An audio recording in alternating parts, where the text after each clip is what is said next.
this module on mantras and chanting, we'll go over what is bhakti yoga, what is mantra, the benefits of chanting, teaching mantras and chanting and chair yoga classes, mantras for invoking the inner teacher, universal mantras, simple chants, peace mantras, kirtan kriya, a chant to help improve memory and clarity, and some closing peace mantras. To review from yoga philosophy, what are the 4 paths of yoga? There are 4 main paths of yoga: karma yoga, bhakti yoga, raja yoga, and jnana yoga. Each is suited to a different temperament or approach to life. Swami Shivananda recognized that each yogi, or human being for that matter, possesses and identifies with each of these elements: intellect, heart, body, and mind. He therefore advocated everyone to practice a certain technique from each path. This came to be known as the yoga of synthesis.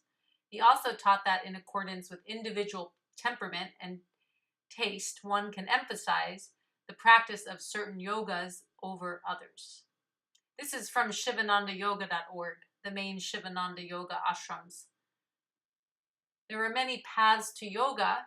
These are the 4 main ones. However, incorporating elements from each one might be most useful so that we can benefit from all techniques and aspects of our intellect, our heart, and our mind, and all parts of who we are. What is bhakti yoga, one of these paths of yoga? Bhakti yoga is the yoga of devotion. Mantras and chanting is a part of bhakti yoga. Bhakti means love or devotion. Bhakti yoga is the yoga of devotion to the source of life, the creator, that which gives us life. Sometimes it is known as the yoga of the heart.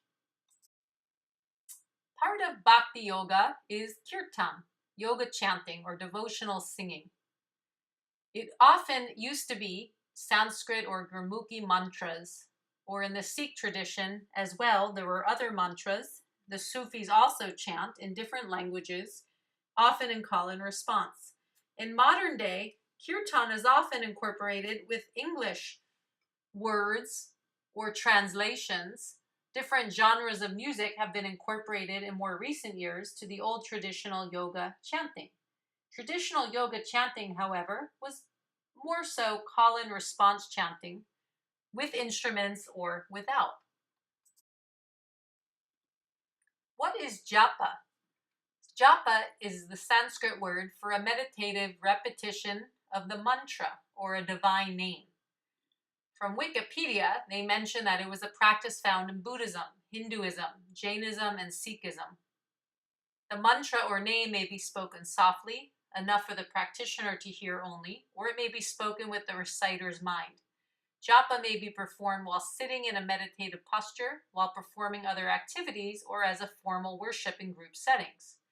We'll take this into the chair yoga classes. As you see, there's a variety of ways to practice mantra repetition.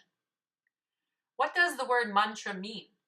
The root man in mantra means to think, sometimes translated as to project. Tra from mantra means to protect or free from the phenomenal or worldly world. In Sanskrit, they call it samsara, the illusion of who we are not really, but think we are in the form. The yogis say we are more than our form, our body, not even our mind. The yogis teach us that we are more than our bodies and minds, but the perhaps eternal self or true essence within that's connected to all. A mantra is divinity encased within a sound structure, says Swami Shivananda. It is divine power or Devi Shakti manifesting in the sound body. The mantra is itself Devata. The sacred mantra or the divine name is a vital symbol of the supreme divinity, directly revealed in the innermost depths of divine communion to the sages of self-realization in the Vedic and Upanishadic times, says Swami Shivananda. These symbols are in the nature of unfailing keys to gain access into the transcendental realms of absolute experience. Swami Shivananda points out that the mantras can take us beyond the body, beyond the mind, but to the essence of who we are, to the essence and truth of the universe. For really, in truth, that is the goal of yoga, to discover who we are and then perhaps to serve humanity. So why are these mantras or sounds healing? Swami Shivananda says sounds are vibrations. Sound is a wave. Swami Shivananda says sounds are vibrations that give rise to definitive forms. Each sound produces a form in the indivisible world, and combinations of sound create complicated shapes. So repetition of mantra has a mysterious power of bringing about the manifestation of the divinity, just as the splitting of an atom manifests the tremendous forces latent in it. For some people, perhaps mantras are just calming. I'm giving you some quotes from Shivananda, a yoga master, on a little more spiritual focus and other explanations of mantra. But for some, benefits are just simply that it calms the mind or soothes the nerves and soothes the mind. Because of its calming effect, it can improve immune system. Mantras and chanting can be meditative for the mind, which eases anxiety. Chanting also brings joy, just like singing does. All ages and cultures can benefit from singing or chanting, which brings joy and a sense of harmony as the voices chant in unison together in the classes. In my experience and others who chant and do a lot of kirtan, it also opens the throat chakra, what we call as the energy center around the throat. It could also just help communication. By chanting and opening the voice, helps you feel a connection to your heart. So when you speak or perhaps teach from chanting, that might help you to speak from a truthful, authentic place, sharing of your true voice in the world and connecting to your inner voice and then expressing that to the outer world. Everyone, of course, will experience chanting and mantras in a different way, but these are just some suggestions of the benefits and why it might be useful to teach this in your chair yoga classes. Another useful thing about mantras and chanting, especially teaching it in chair yoga, is that it can be done silently or out loud. This mantra repetition, which is so useful to ease anxiety, calm the mind, and help us concentrate, can be really useful when done silently in certain situations out in the world where you can't do yoga practice or chant out loud. Teaching this in chair yoga class, therefore, is giving people a tool they can use, perhaps if they can't sleep, if they have traumatic stress, post-traumatic stress from an event, or just not able to focus due to an overactive mind, which most of us tend to have. If people also feel dull mentally and not motivated, sometimes mantras give the mind clarity. From that, more enthusiasm or creative ideas can come out of our being as well when the mind is a little more focused. Mantras is one wonderful tool to help the mind focus. I myself use it every day in my morning meditation and throughout the day as well when I just want to return back to the peaceful center within. There are other benefits. Some I don't even know because the students don't always share it with me, but extremely powerful benefits to mantra. Here's a Yoga at 82 segment from KQED California Report Radio when they interviewed a class I was teaching chair yoga for an assisted living home. Today, we're introducing a new first-person series we're calling What's Your Story? These are Californians talking about health in their lives and communities, and today we'll hear from one of the more unlikely yogis you'll ever meet on the mat. 82-year-old Joseph Levine lives in a retirement community in Marin County. Relax. This one looks a little funny, but it feels good. We're going to stretch the mouth now, called lion's pose. So let's try it. We inhale. Deep breath out, tongue out, eyes up. Frankly, when I began, I didn't know whether I'd be able to do it. I looked around at these old ladies and I said, by God, I can't put shame on my sex. I've got to make the effort. And I found it came comparatively easily because it's very gentle. It's very gentle. The irony is, you notice my voice is a little bit gravelly now, and I'm actually attending speech therapy sessions because I don't breathe right. And I can't bring the volume up to speak at this level. But it doesn't affect my singing. It's like it comes from a different place. And I can reach down and sing. But talking is harder. So I guess we have bodies within bodies. And they know what they can do if given the opportunity.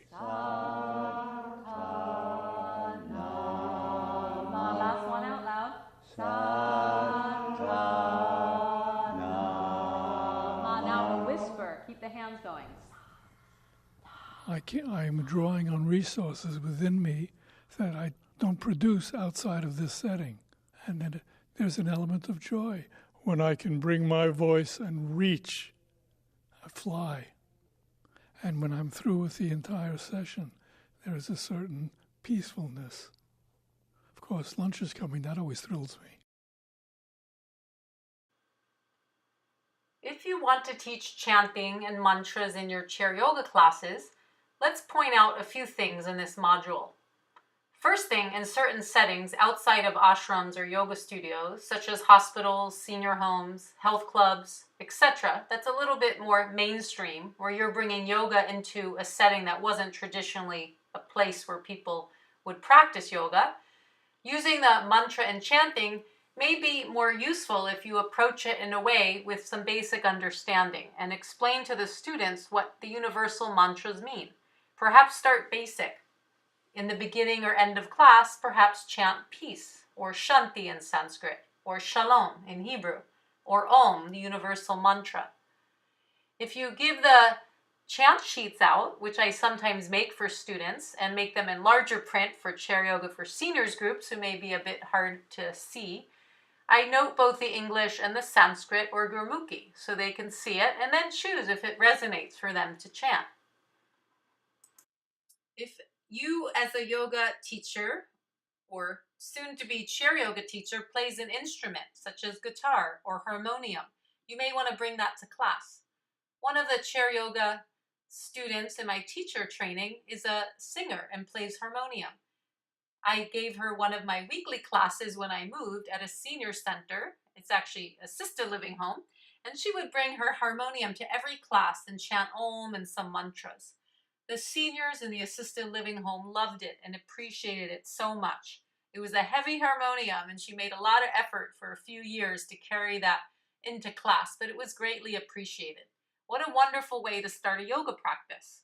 Chanting, singing, and being in harmony with the entire class is really a wonderful way to get centered. Music and mantras can be calming, but they can also be joyful or healing. It's really a different effect for each of us, and it may be different each time we chant, depending on what mantra it is or depending on what's going on in our mind or emotions that day. Remember, for yoga chanting or mantras, as well as yoga postures truly, we're not always trying to calm the mind. Sometimes we need to invigorate or give more energy or vitality or enthusiasm. So mantras also can be joyful if you're feeling dull or not motivated. But sometimes we need to feel more calm and at ease. So there's also mantras that are more calming. Just like all yoga postures and pranayama breath practice, there's all kinds of techniques in yoga so that we can find balance. And that may be different each time we practice. If you're going to teach chanting or some mantras in yoga class, singing the names of the divine is a remarkable and uplifting, or sometimes calming, and often transformative experience. But remember, what you experience chanting mantras on your own, if you do, may not be what resonates with the class or even one or two of the students. We all come from different backgrounds, cultures, and religious upbringings. So I always like to give the option. If they don't want to chant, they can just simply notice their breath or observe the breath. When we chant Om, for example, a universal mantra that we often chant in most ashrams and many yoga studios around the world, if we chant that in the beginning of class, it's a root sound. It doesn't have one meaning, but there's different philosophies on it. But the sound of Om, some say, has all the syllables and all the sounds of the universe contained in Om. So when we chant Om to begin class, we're tuning into all of the energy in the universe, all of the sounds. It also connects our voices with each other in the room. Within ourselves, it connects our hearts, our bodies, and our minds. So it brings a harmonious feeling. Chanting and singing the names of the divine, for some, tunes us into the inner source. But for some, they just might want to feel or chant the word peace, even in English or their native language. Peace or shanti is not actually a mantra, but some might just want to chant a word that brings peace or joy for them, but they might not resonate with the Sanskrit or Gurmukhi mantra that comes from India. Just keeping in mind when you are teaching outside of an ashram or studio, everyone has a different background. It's very simple to present singing or chanting or mantra in a way that is comfortable for everyone. And then you can give them the choice if they want to join in or not.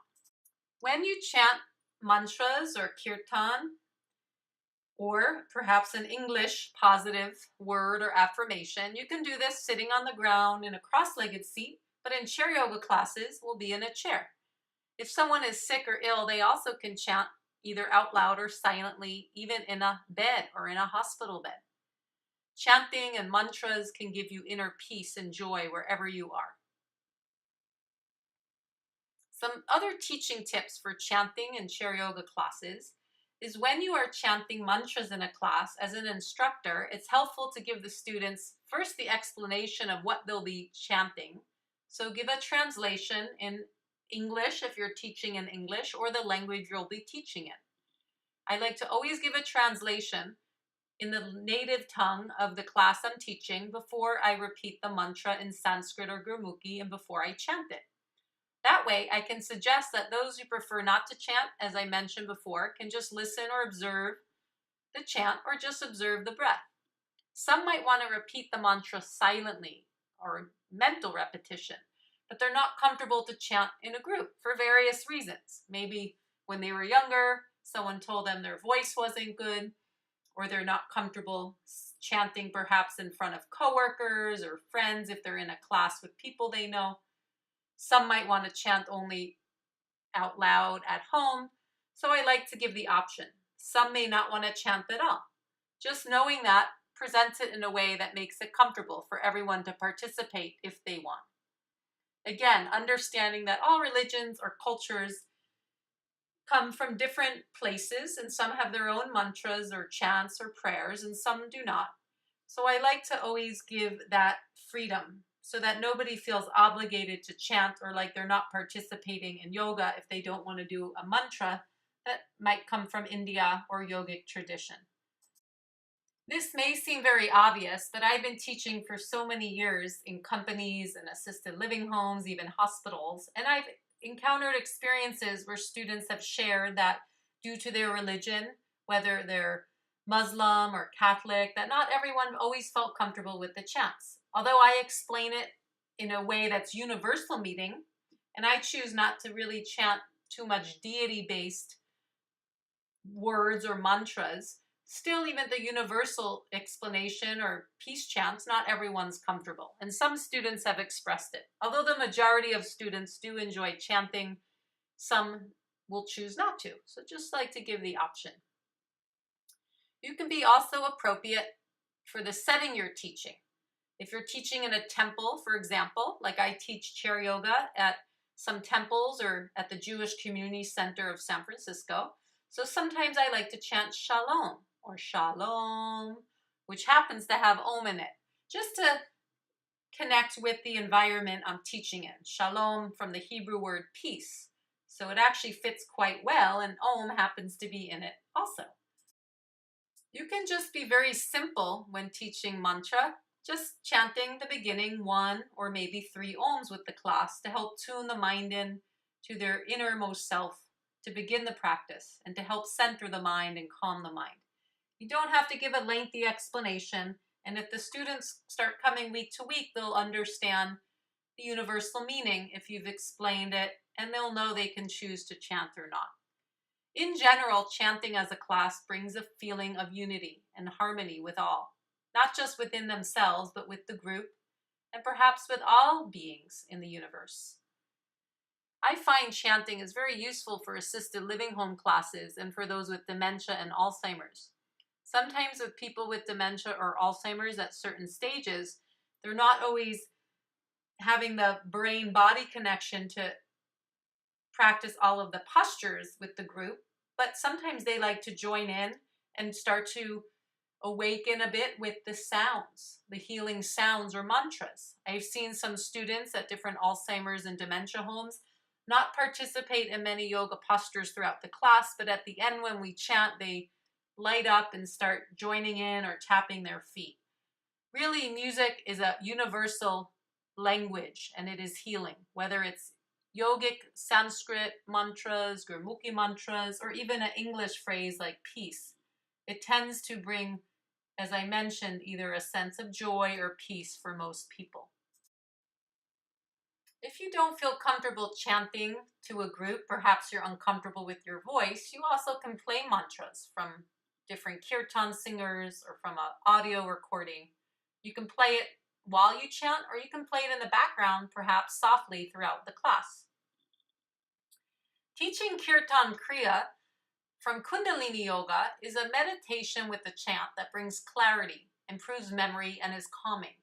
I like to teach this in many classes, especially for seniors, since it was proven through a research study from the Alzheimer's Research Foundation to slow memory loss for early stage Alzheimer's patients. Due to that, I like to teach that in most of my classes, but it's also a calming mantra for all ages. I like to teach this chant often because it's a universal meaning of the sounds. It's not based from a religious root or a deity that may make some people uncomfortable. It includes a mudra, a hand gesture, Gyan mudra, index finger to thumb. I'll show you a picture in the next slide, and I have a video at the end of this module where you can actually practice it with me. When you're teaching Kirtan Kriya, it's not just a chant because it involves the hand posture and also a focal point for the mind at the brow point, imagining a certain shape. Here's a picture of the chant, the sounds, the mantra, with each hand gesture.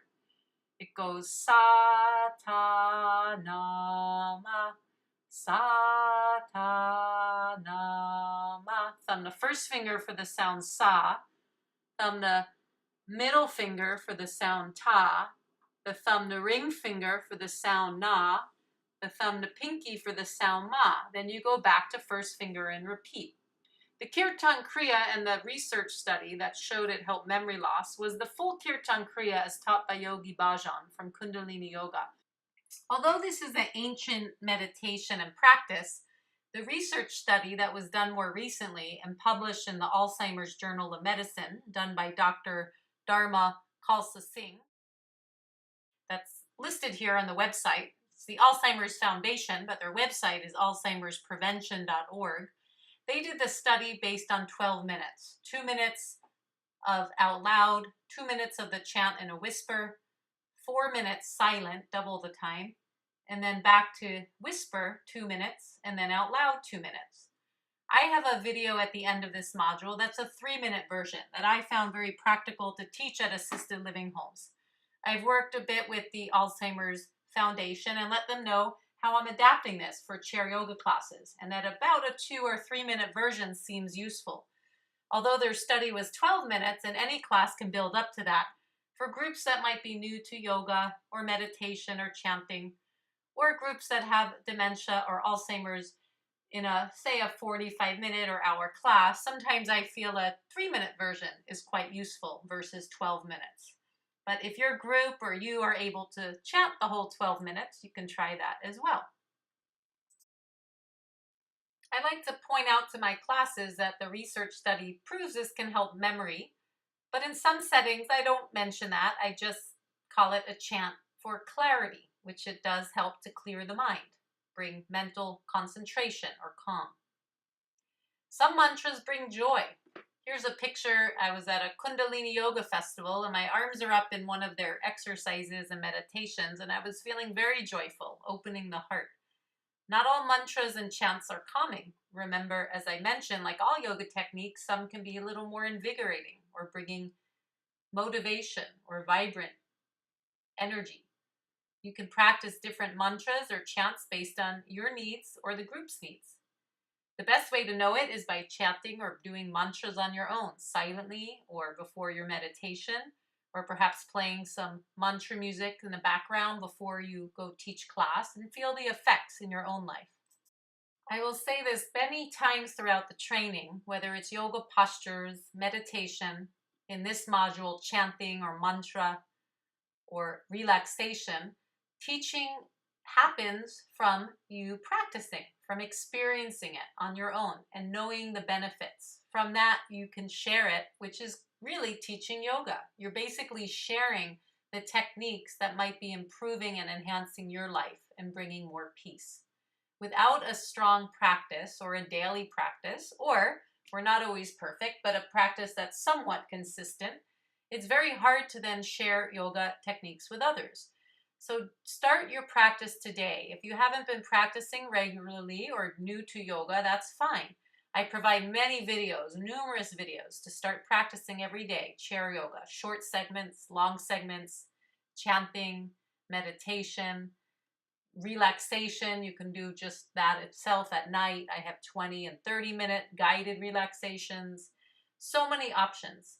You'll also see that all of the chair yoga classes, whether 30, 45, 50, or 60 minutes that I offer in this chair yoga training for you to practice and experience the pace of an actual class, you'll always see that I, in most cases, am tuning in with some simple mantras or chants.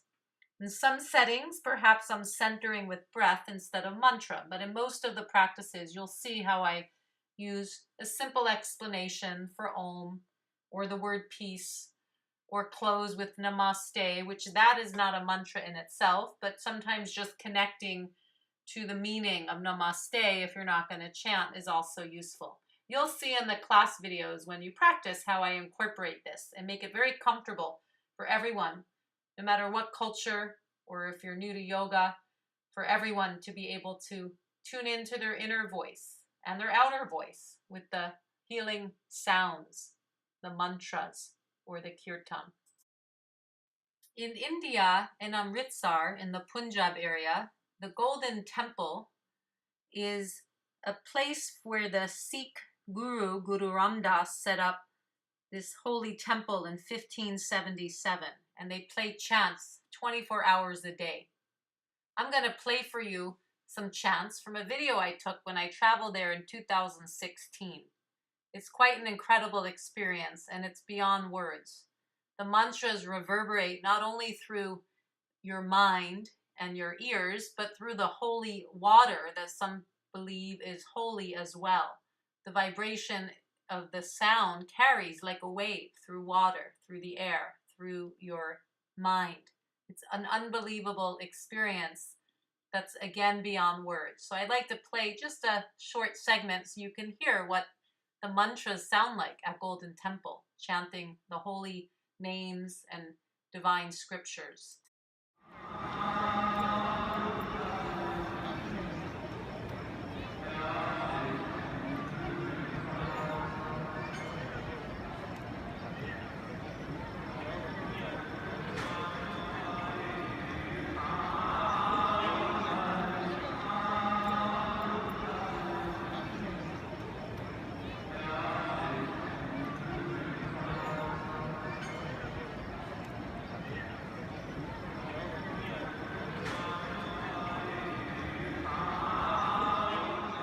Whether you chant or do mantra in your chair yoga classes, I just want to give you a context where originally kirtan and chanting comes from.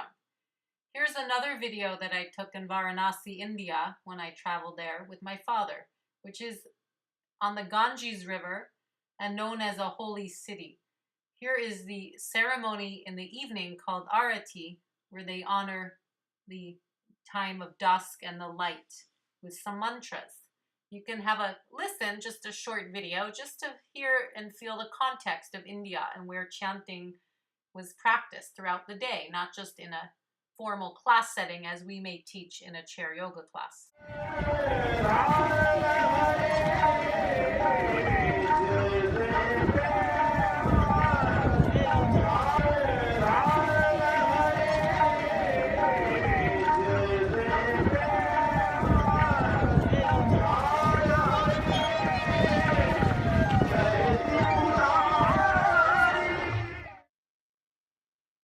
For some basic mantras to learn is one that we chant at the beginning of every Kundalini yoga class as a tune-in called the Adi mantra or the primal mantra.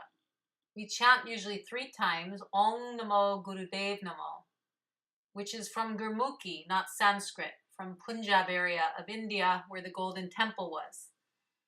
You can listen to different chants and different versions of it. I will add some links for some videos and practices. to get a sense of how we chant before Kundalini Yoga. But if you're not practicing Kundalini and that chant isn't something you chant on your own, of course you don't have to teach it. But I just wanted to present it here so you know the different chants that tend to start yoga classes. After the Adi mantra, Om Namo Gurudev Namo, is chanted slow 3 times in a certain tone, then often a mantra of protection is chanted. Ad Gure Name, Jugad Gure Name, Sat Gure Name, Siddhi Gurudev Name, which means I bow to the primal wisdom. I bow to the wisdom through the ages. I bow to the true wisdom. I bow to great unseen wisdom. Often chanted 3 times after the Adi mantra to tune in before the Kundalini Yoga practice. This is Kundalini Yoga as taught by Yogi Bhajan. About this mantra, Ad Gure Name, Yogi Bhajan says, when you cannot be protected, this mantra shall protect you. When things stop and won't move, this makes them move in your direction. These mantras are very powerful on a subconscious level and on a spiritual level, in my own experience. But you can try them for yourself and see if it resonates with you. At the end of Kundalini class, per Yogi Bhajan, it actually ends with an English song, or in fact, it's an old Irish blessing. It's not from a mantra per se, but the may the long-time sun shine upon you, all love surround you, and the pure light that's within you guide your way on, is how we end Kundalini classes.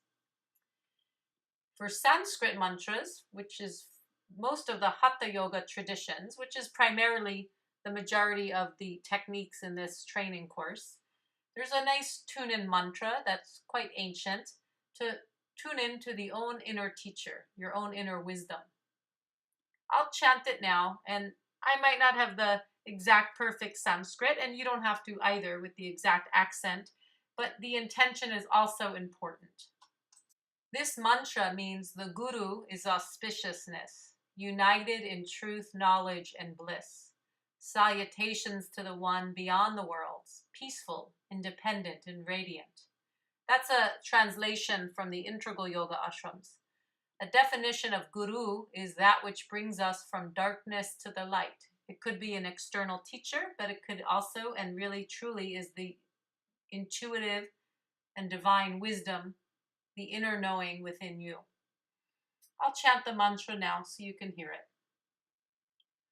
Om Namah Shivaya Gurave Satchidananda Mortaye Nishprapanchaya Shantaya Niralambaya Tejase Om Shanti Shanti Shanti. When I chant this mantra, whether silently or out loud, often I do this before my own practice or meditation. After chanting, I like to sit in silence for a minute or so to feel the vibrations of the mantra within and around me. Another mantra that I like to chant, whether silently or out loud, for my own practice and sometimes in class, is a mantra for union with the source. Om, Om, Om. Om Karam Bindu Sainyutam Nityam Dayanti Yoginaha Kamadam Moksharam Chaiva Om Karaya Namo Namaha. That means Om united with the source on which the yogis ever dwell, grants desires and liberation. Salutation to the Om Karam. Shanti, Shanti, Shanti. Om, peace, peace, peace. That mantra is tuning into our own inner truth that connects to all energy of the universe, humans, animals, and all beings, to that inner truth, to that true source which the yogis dwell. To that we honor. Although you don't need to chant these in class per se, I'm just giving you some different ideas. There's also English, not mantras, but English verses or uplifting sayings from the yogis that can be sung. Often we chant this next one at the Shivananda ashrams after the meditation and the kirtan. I'll let you hear the chanting by Swami Vishnu Devananda, who is the founder of the Shivananda Yoga ashrams worldwide. Serve, love, give, purify, meditate, realize. Be good, do good, be kind, be compassionate. Serve, love, give, purify, meditate, realize. Be good, do good, be kind, be compassionate. Adapt, adjust, accommodate. Bear insult, bear injury, highest sadhana. Adapt, adjust, accommodate. Bear insult, bear injury, highest sadhana. This is his main teachings, and we are following his teachings, and we are trying to bring unity in diversity using the yogic discipline and yogic life. Peace prayers are often understood by all and usually have very calming connotations for peace within, but also peace for the world, humans and animals, and all beings included. Some peace prayers and mantras. Om Sarvesham Svastir Bhavatu, Sarvesham Shantir Bhavatu, Sarvesham Purnam Bhavatu, Sarvesham Mangalam Bhavantu, Sarve Bhavantu Sukhinaha, Sarve Santu Nirammeya, Sarve Bandrani Pashyantu Makashi Dukhabang Bhavet. That means auspiciousness be unto all, perfect peace be unto all, fullness be unto all, prosperity be unto all, happiness be unto all, perfect health be unto all. May all see good in everyone. May all be free from suffering. You can also give handouts, as I mentioned, to have the students join in with you or just read along while you chant, if this resonates, to perhaps end class with some peace prayers. Another closing mantra that I've learned from Shivananda Yoga ashrams is Asato ma satgameya, tamaso ma jyotirgameya, Mrichor ma mritam gameya. Om Purnamada Purnamidam Purnat Purnamudashyate Purnasya Purnamadaya Purnamevavashishate. Om Shanti Shanti Shanti. That means lead us from unreal to real. Lead us from the darkness to the light. Lead us from fear of death to knowledge of our soul's immortality. That is full. This also is full. This fullness came from that fullness. Through this fullness came from that fullness. That fullness remains forever full. Om, peace, peace, peace. That last 4 verses is saying that from the same source of energy, we were created, human form, as animals in all forms, but we are still from that source. Since we're all from that source, we are still from that fullness, from that source. Meaning, from the part comes the whole. The individual human being came from a source of energy that exists in all. So we are still that source. Om, peace, peace, peace. Another mantra that we close with at Shivananda Yoga ashrams, and an old mantra that's also said to be for enlightenment, protection, as well as health and prosperity, goes like this. I'll chant 3 times. Om Trayambakam Yajamahe Sugandhim Pushtivardhanam Urvarokamiva Bandhanat Mrichor Mokshyamamritat. Om Trayambakam Yajamahe Sugandhim Pushtivardhanam Urvarokamiva Bandhanat Mrichor Mokshyamamritat. Om Trayambakam Yajamahe Sugandhim Pushtivardhanam Urvarokamiva Bandhanat Mrichor Mokshyamamritat. Om Shanti Shanti Shanti. That means we worship you, all-seeing one. Fragrant you nourish bounteously. From fear of death may you cut us free, to realize our soul's immortality. Om Shanti, Shanti, Shanti. Om Peace, Peace, Peace. A world peace mantra that is nice to chant in any class is from Sanskrit, 4 words that go like this. Loka samasta sukhino bhavantu. May all beings in all worlds be happy and free. Om, peace, peace, peace. Another translation is, may all beings be free of suffering. May the entire creation be filled with peace and joy, love and light.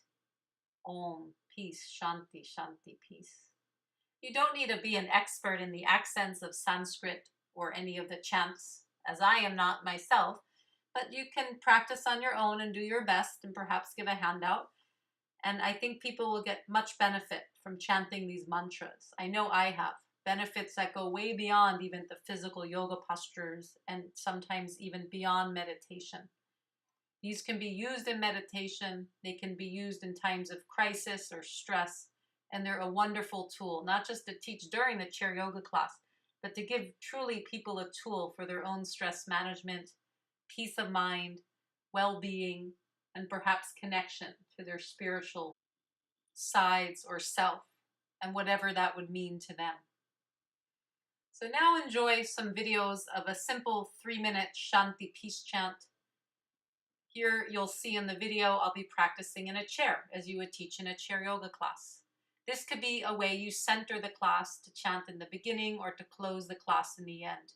In this video I'll show how you can point out some focal points called chakras or energy centers. First, I'll chant Om from the navel center, allowing and pointing out for the class to focus there.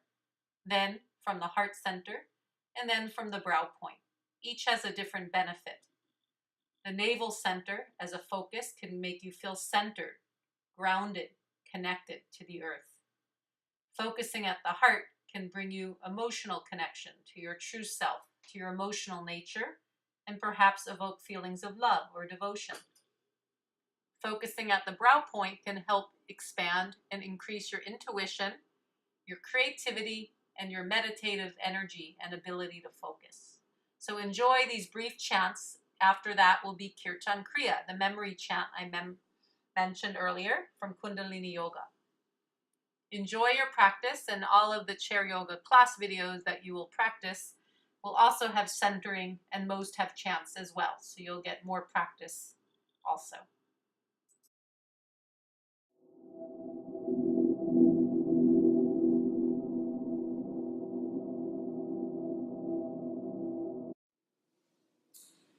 We're going to chant the sound of Om, A-U-M, with a little bit of a meditation, bringing awareness to different points in the body. So start by bringing the palms together at the center of the chest and closing the eyes. Bring all the attention to the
We're going to practice Kirtan Kriya, an exercise that involves a chant and a concentration point focus that was proven by the Alzheimer's Prevention Research Organization to slow memory loss for Alzheimer's patients.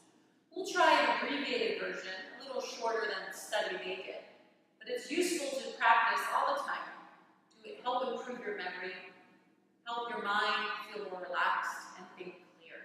So we start by placing the hands on the lap, thumb to first finger. We're going to be chanting a sound, sa, thumb to first finger, ta, thumb to middle finger, na, thumb to ring finger, ma, thumb to pinky, sa, ta, na, ma. We'll do this while focusing on an imaginary white light coming in through the crown of the head and out through the brow point. Sa, ta, na, ma. Just imagining it like an L shape, in through the top, middle of head, out through the brow point.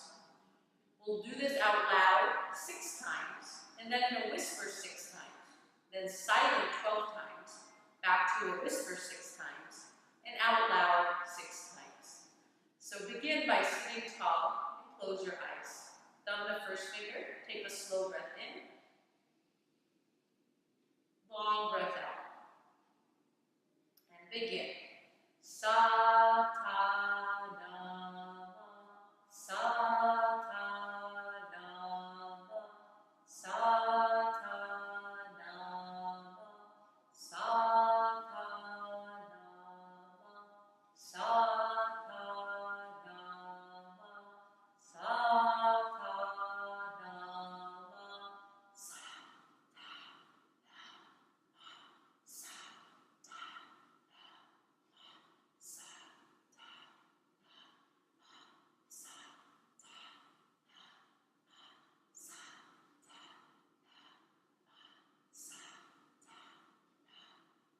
Now silently to yourself,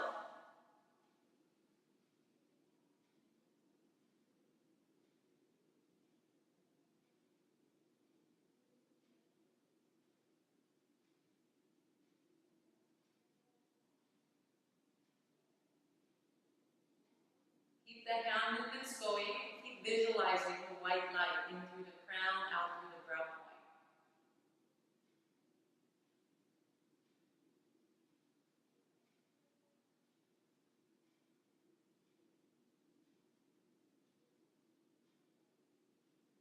We're doing this twice as long as we did out loud, and now back to a whisper. Sa, ta, ha, ha, sa, ta, ha, ha, sa, ta, ha, ha, sa, ta, ha, ha, sa, ta, ha, ha, sa, ta, ha. Sa, ta, na, ma. Sa, ta, na, ma. Sa, ta, na, ma. Sa, ta, na, ma. Sa, ta, na, ma. Sa, ta, na, ma. Now hold the thumb and index, inhale. Exhale. Keep the silent memory of the chant for a few moments. Inhale. Exhale. One more round. Inhale and exhale. Open the eyes slowly. Feel the calming effects of that chant. And perhaps it will also improve your concentration and ability to have a clear memory. To end, I will chant Sat Nam, which means I am truth. I am the essence of my soul, Sat Nam. Join in by inhaling. Sat Nam. Inhale. Sat Nam. Inhale. Sat